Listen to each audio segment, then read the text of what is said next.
আসসালামু আলাইকুম। Hey guys, welcome to our channel Design Bugs. আজকে আমরা করব অটোক্যাডে কিভাবে অ্যারে করতে হয় এবং কিভাবে আমরা প্লেন সেকশন কাটতে পারি। তো সেকশন প্লেন বা প্লেন সেকশন কাটার আগে প্রথমে আমাকে একটা অবজেক্ট বা একটা বক্স ক্রিয়েট করে নিতে হবে। তো আমি ফার্স্ট অফ অল এখানে একটা বক্স এঁকে নিলাম। এবার বক্সটা আঁকার পরে আমরা সেকশন আঁকাবো। তো সেকশন জিনিসটা কি আমাদের এটা আগে জানা দরকার। 2D তে আমরা যখন প্ল্যানকে কোনো প্ল্যানের মাঝখান থেকে অথবা কোনো এক পাশ থেকে কোনো অংশ কেটে যে দৃশ্য আমরা অঙ্কন করি সেটাই মূলত সেকশন।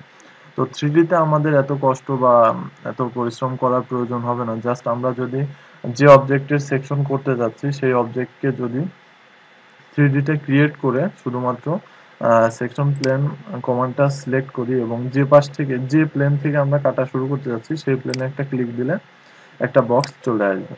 তো এবার এই বক্সটাকে আমি ঠিক কতটুকু দূরত্বে আমার কাটা প্রয়োজন, আমি ঠিক ততটুকু দূরত্বে এটাকে যদি আমি মুভ করে নিই ঠিক ততটুকু অংশ এটা কেটে যাবে। তো এভাবে আমরা সেকশন প্লেন ক্রিয়েট করতে পারি।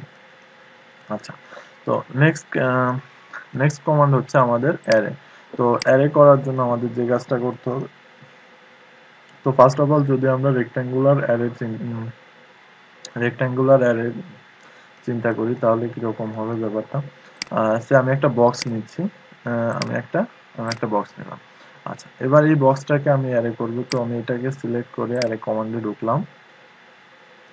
এখন অ্যারে কমান্ডে ঢোকার সাথে সাথে এই নির্দিষ্ট কিছু বক্স ক্রিয়েট হয়ে গেছে। এবার যদি আমার বক্সের সংখ্যা বা কলাম বা রো এর সংখ্যা কমাইতে হয়েছে, আমি এটা কলাম যদি 2 দিই এবং এন্টার দিই সেক্ষেত্রে আমাদের 2টা রো হয়ে যাবে। আমি যদি কলাম হয়ে যাবে। আমি যদি রোস এর সংখ্যা যদি 4 দিই তাহলে 4টা রো হয়ে যাবে এবং লেভেলের সংখ্যাও যদি বাড়াইছে আমি যদি 3 লেভেল দিই তাহলে 3 লেভেলে হয়ে যাবে। তো এভাবে মূলত আমরা 3D তে রেক্ট্যাঙ্গুলার অ্যারে করতে পারি। সবকিছু যদি ঠিকঠাক মনে হয় তাহলে আমরা ক্লোজ করতে পারি। এখানে আমরা আবার দুইটা রো বা দুইটা কলামের মধ্যে যে ডিসটেন্স আছে সেই ডিসটেন্সও দিতে পারি নিজেদের মতো ম্যানুয়ালি। তো এভাবে আমরা রেক্ট্যাঙ্গুলার অ্যারে করতে পারবো। এটা আমি ক্লোজ করলাম। নেক্সট আমি যেটা করব সেটা হচ্ছে পোলার অ্যারে। তো পোলার অ্যারে করার জন্য আমি একটা সার্কেল নিয়ে নিচ্ছি। তো সার্কেল নেওয়ার পরে আমি এখানে একটা স্পেয়ার আঁকাবো।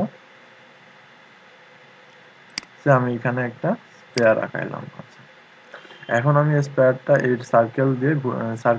সার্কেল দিয়ে ঘুরে অনেকগুলো স্পেয়ার একসাথে ক্রিয়েট হয়ে যাবে। তার জন্য আমাকে কমান্ড নিতে হবে।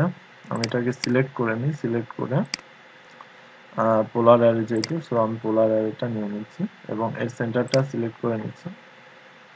তো সেন্টারটা সিলেক্ট করার পরে আমাদের যে কয়টা আইটেম আছে সেই কয়টা আইটেম আমি ছয়টা আইটেম এখানে লেখা। সেক্ষেত্রে আমার এখানে 6টা আইটেম চলে আসছে।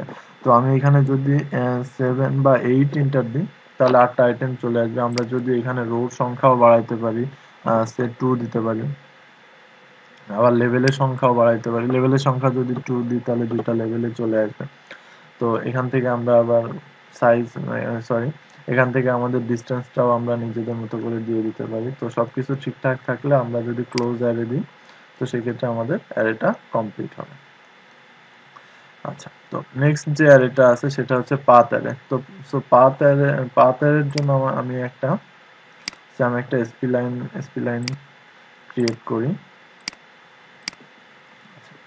তো এই এসপি লাইন বরাবর আমি যদি কিছু স্পেয়ার বা একটা বক্স আঁকাই বা একটা কোণই আঁকাই, আমি এখানে একটা কোণ আঁকাচ্ছি। তো এবার এই কোণটা যদি আমি এসপি লাইন বরাবর দিতে চাই সেই ক্ষেত্রে আমাকে যে কাজটা করতে হবে এটাকে আমি সিলেক্ট করব। সিলেক্ট করার পরে পাথ অ্যারে ক্লিক করে আমি পাথটা ক্লিক করার সাথে সাথে দেখা যাবে আমাদের নির্দিষ্ট পাথ অনুযায়ী আমাদের এই কোণটা ক্রিয়েট হয়ে গেছে। এবার যদি আইটেম সংখ্যা এখান